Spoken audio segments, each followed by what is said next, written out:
New episode is out on the pro basketball segment. We've got some amazing games to review.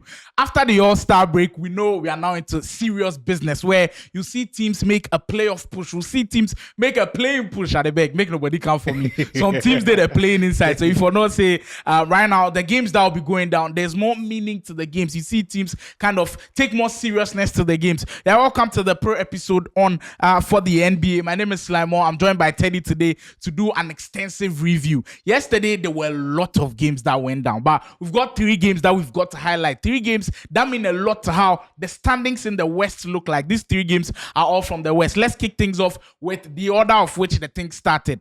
Suns versus Mavericks. Going into this game, we knew this one was going to be a blockbuster of an affair because we had 2 teams who on offense had been great, but it was all about how the defenses could respond. We saw Luka do his thing, Kyrie do his thing, but going into the game, the Suns without Devin Booker, without Bradley Beal, did you expect them to win? What was your whole general overview of that game? They've been on a streak, so it looked like this game was going to be a balance. And I'm so happy with what Mavs have done with their 4 and 5, because now you can have Gafford and Kleber. You can have Gafford and Lively. Like you can switch so many things. You can do so many things with the 4 and 5, and then you get to who is going to guard the best player on the team. Now you have PJ. PJ did an amazing job on KD. That was crazy. And I think he held him to 9 for 22 from the field, 40%. And that from KD. Yeah, and you see, it's when you try to figure PJ out, they bring Derrick Jones Jr. When you figure him out, they bring Kleber. So it was like we don't give you time to be able to relax, to be able to figure out how this guy is defending you. We keep switching. And I'm so happy now they have options, because I said before that PJ Washington, when he was back in his old team, the Hornets, he wasn't having this kind of assignment. But now he has to guard the best player on the best team, on the opposing team. And I'm glad he's doing an amazing job. Now let's look at Gafford. Gafford in Washington, he's always in the low drop. Always in the low drop. But now you have a player like Nurkic. Nurkic has this kind of swagger on offense where he's involved in a DHO. That's dribble handoffs. He's involved in screens. He's a good passer and he's a willing passer. He knows how to pass. So with this, you have to come on the high drop. So now you are exposed at the back. But you have Derrick Jones Jr. Who can help on defense. Look, the defensive arsenals they have right now, it's so amazing. And anyone who follows me on Twitter knows I like defense. Like anything defense, I like defense. And the stops the way you see, once they drive into the interior, they help defenders.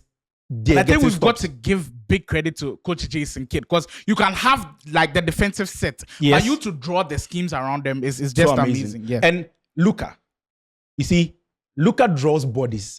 See, there's no time Luka draws drives and then 2 or 3 players don't follow him. You will. But the thing is, what's the end product of the drive? Mostly, he's going to kick out. Sometimes, and I don't know if this is a myth or it's a cliche, but then when he moves to the left side of the half court, I was about to come to that. On the right side, he's driving. And that's kind of weird, because when he moves to his right, because he's right-handed, you'd expect that, this time he will shoot. But that time he's shooting. When he moves to his left, then he wants to get to the paint. And the help side defender will commit. When you commit, he gives it to the player in the corner or his player, and then bang. And I like how they were shooting, because once the passes are coming, you need to drop the points. You need to shoot well. And the Mavs were shooting. Everyone, I was even surprised. Derrick Jones Jr. was shooting amazingly. And look, the Mavs are a team to watch. I think when you face such a team in the playoffs, you can kind of struggle a bit. But I think Teddy elaborated on the Mavs. Let me pick it from the Suns side of things.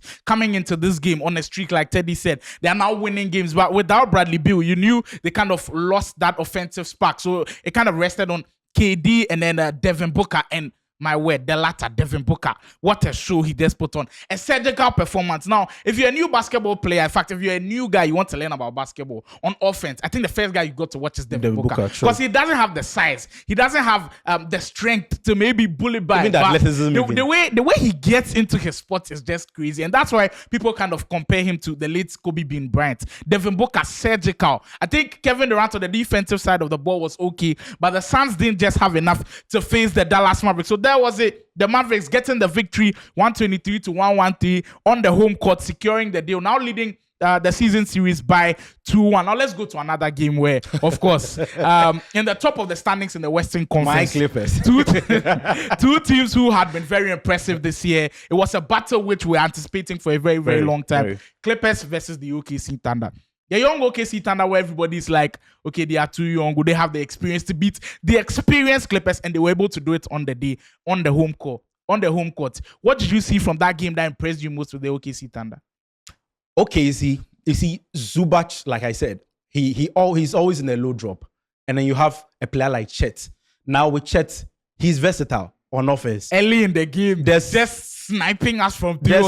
There's so much he can do because you can't be in the low drop and expect him to come into the interior to work. He can work, he can shoot threes, he can get into the interior, shoot middies, he can get to the paint and even dunk. His passing game is even smooth. He's a 3-level scorer, and you see, he's not playing like a rookie. He's playing so cleverly. That's an amazing thing. If you look at his game, he doesn't look like a rookie at all. That's one thing I'll give him. And then, like I said, Zubac must come into the high drop. Now, once you are in the high drop, you are exposed. And I like how the OKC Thunder they were double teaming that's Paul George and then Kawhi, because your wings, they have size. If you put Shai on Kawhi, it won't work. If you put Shai or you put J-Dub on PG, it won't work. So they were double teaming them every time. And you see, when you double team, there's a disadvantage because now you've left in gaps in your defense. So they swing. They are getting an open shooter, and it was always your best shooter, your sixth man, Powell. Yeah, and he was keeping us in the game. It was funny how they were always finding him. Always they were finding him. And Ludot, defense, amazing defense. Look, when you compare Ludot to the average NBA player, he's short, but then he does so much. You look at him and you look at a player like Kawhi, you're like, can you guard Kawhi? But then he's with able that to kind of stand his size, ground. he gets under players and then he disrupts your Even shooting. when the pick comes, wants to go under the screen, He's can get fighting to over it. screens, fighting under screens. And you see, when you look at players like Ludot, you question your defensive dog who's giving you defensive stops and then not giving you offense. Now you're like, brother, this guy is he's giving 15 points per game, 12 points per game, and he's getting stops on defense. That's one of the amazing. And you see, OKC, one thing I like about them is Shai. There's no way to stop Shai. Look at PG. PG was looking. He looked lost. He looked like when Shai one of was the on. worst defenders on Shai. You were throwing bodies on Shai, different bodies on Shai, and nothing was working. It just didn't work out. But the Clippers and the Thunder, the Clippers coming into this game was kind of a reminder to just kind of set us back that against the contending teams, we haven't done well, to be honest. We have a losing record against the Timberwolves. Now a losing record against the OKC Thunder. I think a balanced record against the Denver Nuggets. So we are not winning against these teams, and it's very worrying. But there are clear things that we've got to look at. Number one, Paul George's shot diet. We know that you're a tough shot maker. We know you like taking tough shots, but get to the rim, put pressure on the defense. It's one thing that we are calling from Paul George, and our ability to finish in transition. Simple layups. Russell Westbrook was missing. Paul George was missing. I think James Harden at the start of the game was a bit sluggish with the ball, but getting into the third quarter, that's why I have problems with Ty Lue. He made James Harden sit for too long. We didn't have anybody to handle the ball, and that's where you'd expect a vet like Russell Westbrook to come in and then just hold that ball for the Los Angeles Clippers. But let's go to the final game, which happened yesterday. The Lakers against the Golden State Warriors. If I call them playing teams right now, then my fans will come for me, but you're fighting for a playing spot. So a very, very tough game, which of course they have LeBron James. It was announced earlier. But that's very, very weird because he played in the All-Star game and now he's not playing in this one. All be settings. But Lakers versus Warriors coming into this game, the Warriors are huge favorites because they are winning games. 9 out of their last 11, they've won games coming into this game. Very, very impressive. Continued in the same streak. Steph Curry masterclass, putting the whole league on notice that maybe the Warriors are back. Do you feel like after this victory, they are back? And what do you make of the whole game that went down? I wouldn't say they are back, but then after the All-Star break, some of the players didn't go for the All-Star game. They've been in the house, they've been chilling with their family, and then they feel cold. But then getting this win at home, it's good for them. It's a good sign that there's good things to come.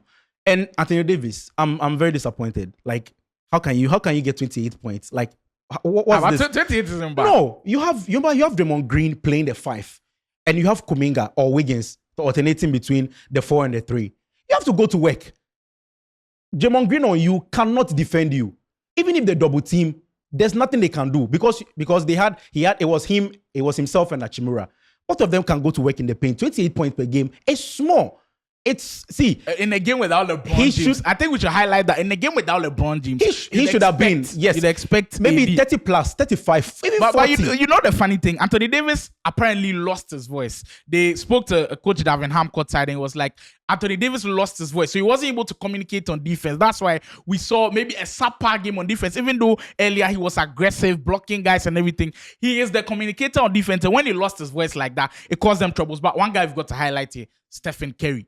We usually know Stephen Curry for the offensive outbursts, but what he did defense, being able to defend pretty well, dishing the assist and everything. 8 assists he had. When Stephen Curry has 8 assists, you know you're in trouble. Because when you send a double team, he's kicking out. And if his guys are knocking down their shots, you're in a lot of trouble. Final guy I'd like to touch on before we close it out. Andrew Wiggins. We've been slandering him the whole of the season that it hasn't been a great season from him. But Andrew Wiggins, the whole of the game, kept it steady. I think in the fourth quarter where it felt like maybe the Warriors were going back to their old ways, blowing leads, he came in his personal 0-7-0 run and made things work for the Golden State Warriors. And I want to highlight on Draymond Green. Draymond Green has been amazing. You see, when we getting into this time and getting into the playoffs, these kind of things are necessary. Experience. There was a play where the screen was set. That's Draymond Green set the screen for Stephen Curry to go on his right. He got into the right. The onboard defender came over the screen, and then AD came forward. Now Steph Curry wanted to go to his left. He didn't even communicate with Draymond Green. It's he just automatically knew. telepathic. They know themselves. He just knew what to do, and then he set the screen for him. These are some of the things you need getting into the playoffs. These are some of the things you need as a playing team. And then I've seen the Golden State team. They are one of the best cutting teams. So sometimes they get into the post. That is maybe it could be Wiggins, it could be Draymond Green, it could be Looney or Kuminga. You see, one thing about the post-up is when you post up, the defense goes to sleep. They watch ball. They try to zone up. And then sometimes you get advantage. And always Podziemski. Always Podziemski.